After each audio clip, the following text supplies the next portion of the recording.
50তম BCS এর লিখিত পরীক্ষার সময়সূচি ও আসন বিন্যাস প্রকাশ করেছে বাংলাদেশ সরকারি কর্ম কমিশন বিপিএসসি। এই পরীক্ষা শুরু হতে যাচ্ছে আগামী 9 এপ্রিল থেকে 7 মে পর্যন্ত চলা এই পরীক্ষার জন্য অত্যন্ত কঠোর ও কড়াকড়ি নিয়ম জারি করা হয়েছে।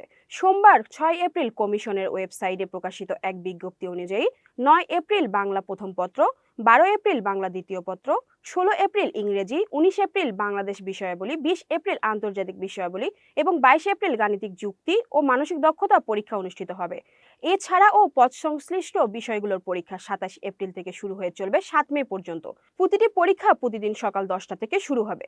আসন বিন্যাস ও কেন্দ্রের বিষয়ে বলা হয়েছে, ঢাকা কেন্দ্র সহ রাজশাহী, চট্টগ্রাম, খুলনা, বরিশাল, সিলেট, রংপুর ও ময়মনসিংহ কেন্দ্রে একযোগে এই পরীক্ষা অনুষ্ঠিত হবে। পরীক্ষার্থীদের জন্য বিশেষ নির্দেশনায় বলা হয়েছে, পরীক্ষা শুরু 30 মিনিট আগে অর্থাৎ সকাল 9টা 30 মিনিটের মধ্যে পরীক্ষার্থীদের হলে প্রবেশ করতে হবে। এরপর হলের গেট বন্ধ করে দেওয়া হবে এবং কাউকে প্রবেশ করতে দেওয়া হবে না। লিখিত পরীক্ষায় গড় ন্যূনতম পাস নম্বর নির্ধারণ করা হয়েছে 50%। তবে কোনো বিষয়ে 30%-এর কম নম্বর পেলে তা মোট নম্বরের সঙ্গে যোগ করা হবে না।